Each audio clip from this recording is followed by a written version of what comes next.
we walk on by.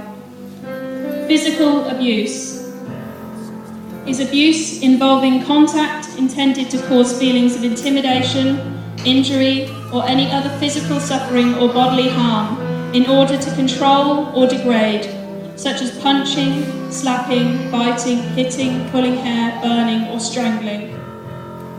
How many women suffer from domestic abuse in their life in the UK? 1 in 20? 1 in 10? More than half of that. 1 in 4 women and 1 in 6 men are abused as adults. This figure does not include the victims of child abuse. So out of all of you here in the Blackie this evening, there are potentially 50 women and 33 men in this room that have been victims or are currently victims of domestic abuse. Sexual abuse. Using force, threats, intimidation, or physical control to make someone perform sexual acts, forced sex, or any other degrading treatment based on your sexual orientation. Over and over again in the definitions of domestic abuse, 2 words are repeated: control and isolation. An abuser can be many different things.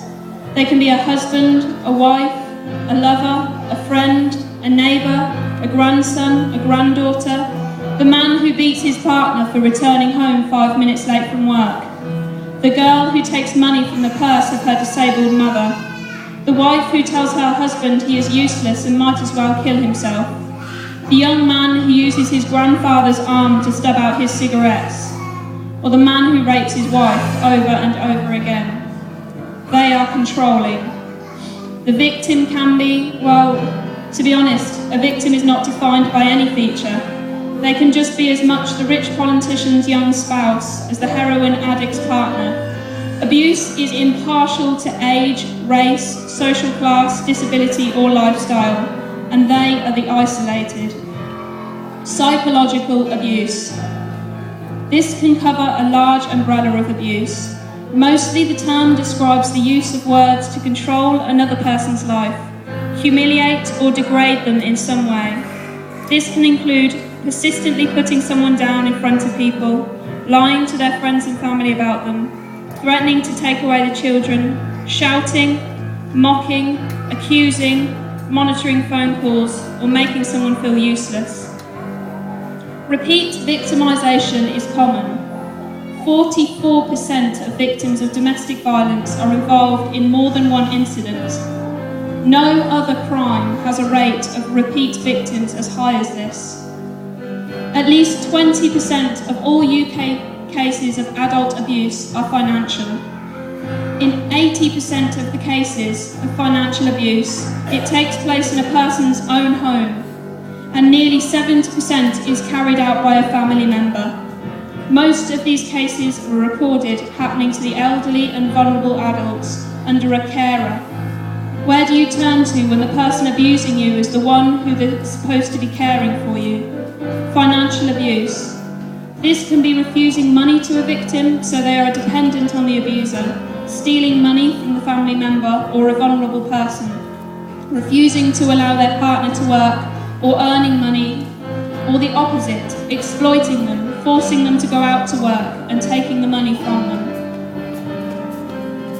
In a year, 13 million separate incidents of physical violence against women inflicted by their partners are reported to the police. But on average, it takes a woman to be assaulted 35 times before she is able to seek help. What about those previous 34 times? Why didn't they seek help? Why do they stay? Often the abuser will isolate their victim from support, depriving them of the means of independence. Now, let's forget the statistics for a moment. Let's talk about you. Have you been abused? Or are you in an abusive relationship? The key to getting out is to not stay silent.